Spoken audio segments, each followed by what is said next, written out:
the king. By 1802, 250,000 pounds of cordage alone was being shipped from the port of Louisville down the Ohio River to the Mississippi and on to New Orleans. In 1810, a visitor to Kentucky named Thomas Joines noted, "The inhabitants of Lexington now turn their attention almost entirely to the cultivation of hemp, for which they find their soil adapted and which is more profitable than anything else they can grow." It appeared to many that for as long as this mutually beneficial relationship continued, the hemp industry would surely prosper right alongside King Cotton. The early years of the 19th century also saw the expansion of the American shipbuilding industry along the Northeast coast, as well as the growth of the U.S. naval fleet. Both were large consumers of hemp for marine use. A three-masted frigate like the USS Constitution required 30 tons of hempen rigging, tow lines, caulking, and sailcloth to be properly outfitted. In the West, Kentucky hemp was playing an important role in the development of the riverboat trade, but the large and potentially lucrative seaboard market to the east remained out of reach. It was very difficult to transport anything overland or upstream. Anything in volume, it was nearly impossible to transport it out of this region. All heavy stuff had to be shipped downriver, and if it was going to some other place, picked up by sailboats that traded up the Atlantic coast. The shipbuilders of Boston, New York, and Philadelphia, who had enjoyed reliable access to foreign sources of hemp in Europe and India, saw the situation change in the early 1800s. War in Europe and a second war with Britain in 1812 caused the U.S. Congress to enact embargo and non-importation legislation which tightened supplies. As prices began to rise on the East Coast, the Kentuckians saw their opportunity to become competitive and perhaps even replace the foreign suppliers in the eastern market. Led by their able statesman Henry Clay, the Kentuckians became great advocates of the tariff on hemp and demanded that Congress leave it in place, even after the hostilities had ceased. Clay's eloquence, as he argued for protectionism and America's commercial self-reliance, won him the nickname the Prince of Hemp and became the foundation of his 1824 bid for the presidency. Clay, as a state legislator, had a suit made out of hemp and fiber, and he appeared in the Kentucky legislature dressed in a hempen suit, advocating for the protection and production of the crop. In spite of the efforts, the Kentucky farmer was never able to claim more than a modest share of the northeastern market, even at the height of protectionism. An underlying reason for this may have been the practice of dew-retting his crop in the field, a practice that many in the marine industry felt resulted in an inferior product. It appears that though the Buy American idea was always politically attractive, Russian hemp, which was rented in the early snowfalls of the Baltic region, was perceived by most Navy men to be more consistent in strength and better prepared for market than its American cousin. But with all the political clout that Kentucky had in Washington, Henry Clay and others, they were never able to capture that naval market. Politicians from Kentucky and Missouri always protested, but the Navy continued to purchase most of their hemp abroad, even when forced to pay a higher price. The quality issue was never settled, and as time went on, it became less relevant. The advent of the steam engine was slowly doing away with the great sailing ships and reducing the need for anybody's hemp.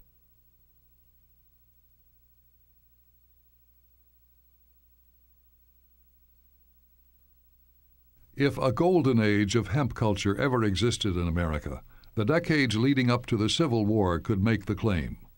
In spite of its troubles, market forces and new technologies conspired to create a period of prosperity and relative stability in the industry, which lasted into the 1850s. The introduction of the steamboat in the early 1800s on the Mississippi and Ohio rivers had revolutionized transportation in the West and greatly increased the flow of commerce up and down the rivers. In the years that followed, American cotton became a prized commodity worldwide and kept the southern planter a reliable customer for hemp bagging and cordage factories upriver. Though market prices fluctuated, hemp cultivation remained a critical part of the economic foundation for Kentucky farmers, even as it expanded into the Midwestern states of Missouri, Illinois, Michigan, Minnesota, and Kansas. During this period, Kentucky hemp continued to be the state's leading money crop, second only to livestock in returning dollars to the farm. In 1849, the state could boast that it possessed one-third of the nation's hemp factories. There were some 159 in operation statewide, producing bale rope, cordage, linen, duck canvas, bagging, and sailcloth. Production in the U.S. peaked in 1859 on the eve of the Civil War, with a bumper crop of 40,000 tons of raw, field-broken hemp. The growth of the hemp industry in antebellum Kentucky was generated in large measure by the use of slave labor. Slaves had been brought to the area as early as 1775, and their number had steadily grown. It is not accidental that the largest concentrations were located in the hemp-producing regions of the state. Hemp and slavery were almost synonymous. At that moment when you needed help, you had to be thoroughly convinced that you had help enough to handle the crop. You didn't need them all year, but you certainly need them maybe at planting time, but desperately at harvest time. Compared with the cotton-producing states, Kentucky's agriculture had remained more diverse in nature, keeping her less dependent on slave labor, at least directly. However, Kentuckians were actively involved in the slave trade, and many Kentucky-born slaves were sold to work in the cotton fields down south. With the outbreak of hostilities at Fort Sumter, the Southerners immediately declared an embargo on cotton and halted all exportation of its most prized commodity, believing an international shortage would be a good bargaining chip with the Europeans, especially the English, who were extremely dependent on cotton to keep their huge milling industry humming. As a matter of fact, that was a basic factor in the Southern hope in the Civil War, that Britain would come in on the side of the South. Britain, however, had on hand, I saw the figures not long ago, enough cotton to run, I think, 3 or 4 years. So Britain didn't need the cotton. And that was a miscalculation on the part of the South. The naval blockades and strict prohibitions on trade imposed by the North guaranteed the economic isolation of the South. For the hemp industry in Kentucky, its fate historically and literally tied to cotton, the war dealt a severe blow from which it would never fully recover. With the halt to all shipping of rope and bagging downriver, factories throughout the state began to shut down. The only potential bright spot for the industry during the war years was that with the sudden withdrawal of cotton from the textile market, other fiber crops were considered as possible substitutes for use as clothing. In Kentucky, the practice of weaving hemp on old hand looms experienced a revival, and several factories were brought back into production, making cloth from both flax and hemp in the hope of cashing in on the scarcity of cotton. The war also increased the demand for ship sail and rigging, and the War Department attempted to purchase domestic hemp where it was available. However, with the disruptions to the workforce and supply lines, no one was able to take advantage of the situation. In fact, the war helped to speed the adoption of many nautical innovations, such as steam power, wire rope, steel hulls, chains, and rods, all of which would forever change the role of hemp on the high seas. When the war ended, the cotton growers returned to their fields to find their product in great demand throughout the world. Once again, the need for stout rope and bagging sparked the hemp industry back to life. Prices climbed steadily to their pre-war high, and by 1869, Kentucky had regained her role as the nation's principal producer. It appeared to all that the good times had surely returned. But in fact, the cotton growers had never been completely satisfied with hemp as the solution to their transportation problems. The Southerners had long been unhappy with the cost of hemp, and many complained that the ropes tended to expand, causing the bales to come apart, creating extra work and expense on their part. In the post-war years, cheaper imported materials began to find their way into the cotton markets, and by 1870, a system which combined stronger iron hoops with cheaper bagging made of jute from India rapidly displaced hemp in the baling of cotton. Once you introduced steel ties to bind cotton bales, you killed off the market for bale rope, just dead.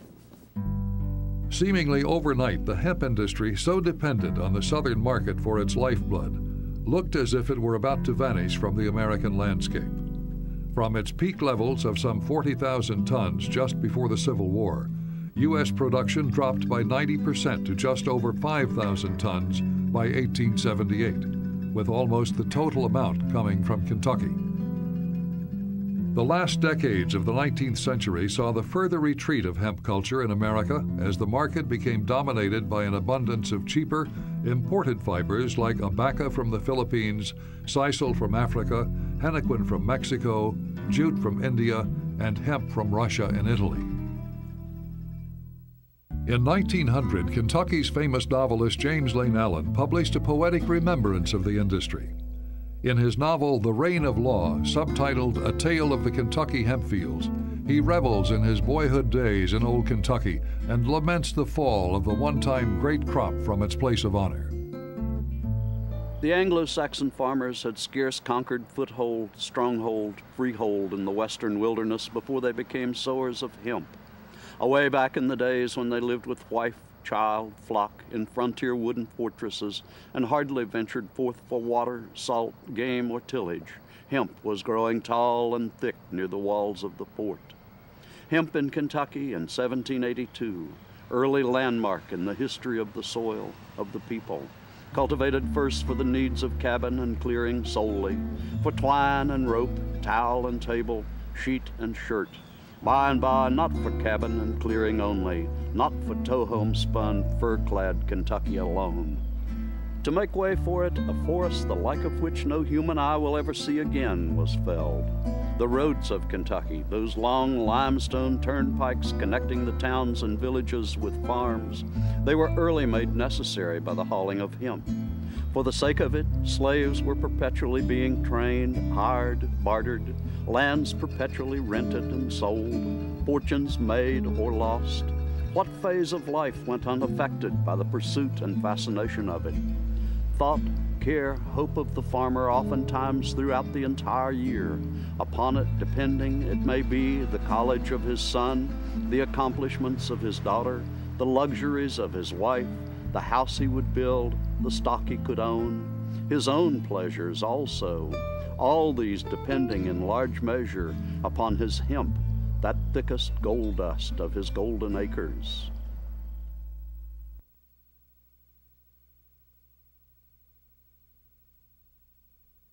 The beginning of the 20th century found American hemp a minor crop with production limited to small regions in Kentucky and parts of central Wisconsin. The U.S. farmers still contributed a small amount of hemp to manufacturers of baling twine and thread, but the wide variety of low-cost, high-quality fibers readily imported from third world countries, like the Philippines and Africa, kept domestic hemp production at marginal levels. Always the war baby, the interruption of shipping caused by World War I created some interest in American hemp, and production increased each year of the war's duration, but quickly waned with the return to peacetime. During this period, a new chapter in America's relationship with cannabis began to take shape. During the early 20th century, we began to see a lot more evidence that people were smoking various varieties of cannabis sativa that were specifically bred for their THC content. During this period, we had a lot of hashish coming over from the Orient, a lot of coca coming up from South America, a lot of opium coming from both the Middle East and again Southeast Asia. So I think we began a whole different drug culture, which created, I think, a whole different perspective on this particular plant, cannabis sativa, which introduced a lot of varieties that were very, very different from the varieties that Americans were historically accustomed to. Each time the United States enters into a world war, we rediscover THC. The United States is actually an alcohol-based culture and has been for many years, and they've used immigrants from other societies that had THC-based society, such as the Chinese or the